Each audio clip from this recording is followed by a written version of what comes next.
Okay. The last thing is I want to make this field required. And this hero image is a bit like the hero image we added to our first page with the surfer.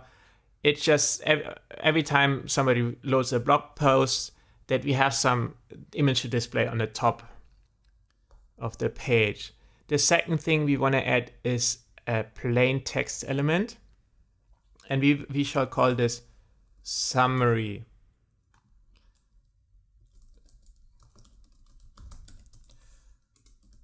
And let's take a quick look again at our design, our sketch.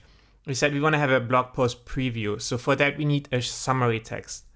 The text should be short and concise and should really tell the reader what this post is about.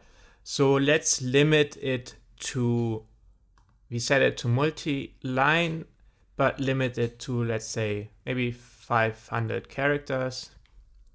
And again, make this field required. When we set fields required, a blog post cannot be uploaded until all the fields are complete. And that's really helpful in case you later on have a second editor on your page who is not familiar with your CMS and maybe wants to upload something or forgets to upload a hero image or something like this.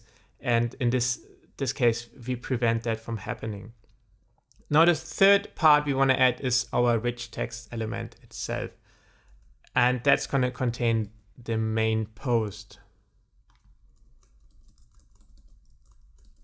And that should also be compulsory, otherwise this whole blog post does not make any sense. And I want to add one last field, and we call this meta text.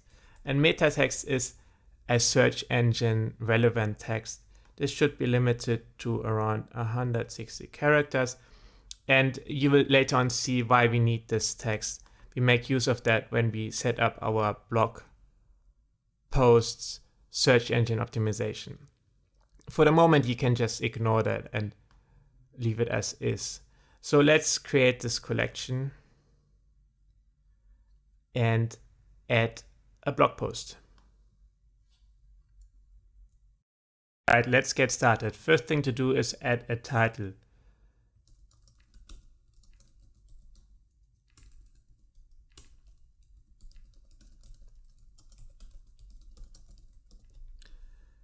As you can see, the title and the slug match in this case. So WordPress is always going to adjust the slug depending on your title.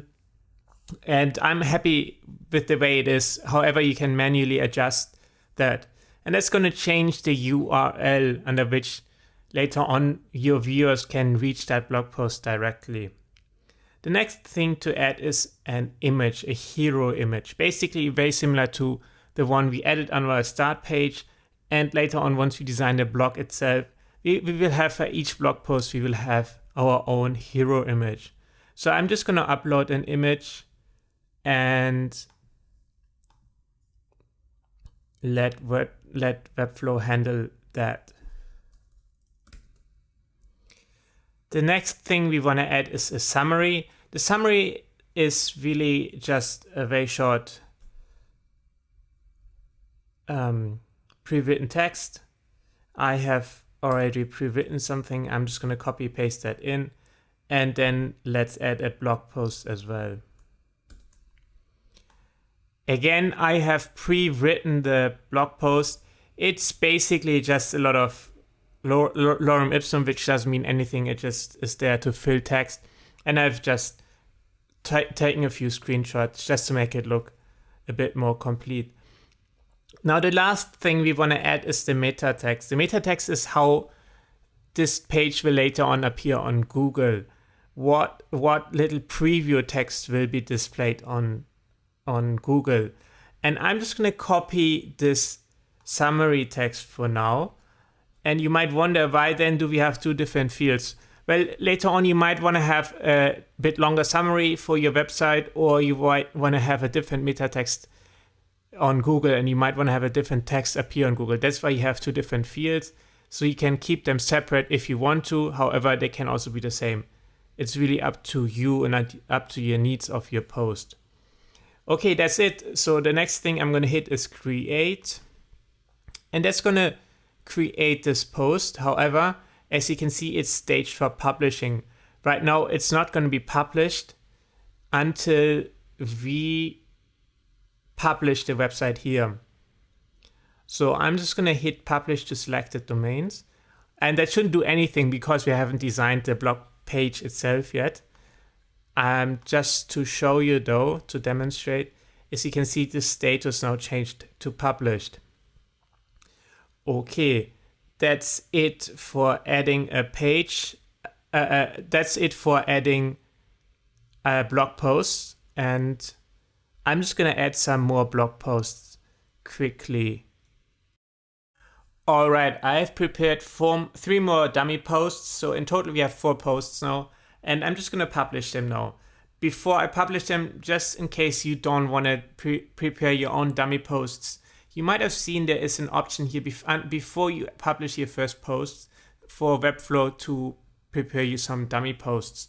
And in case you feel lazy and don't want to design your own posts, you just hit the prepare dummy post option and Webflow is going to fill these fields for you. However, I have done that manually so that the posts look a bit more in the theme, fit more into the theme. So let's exit here, publish them again, and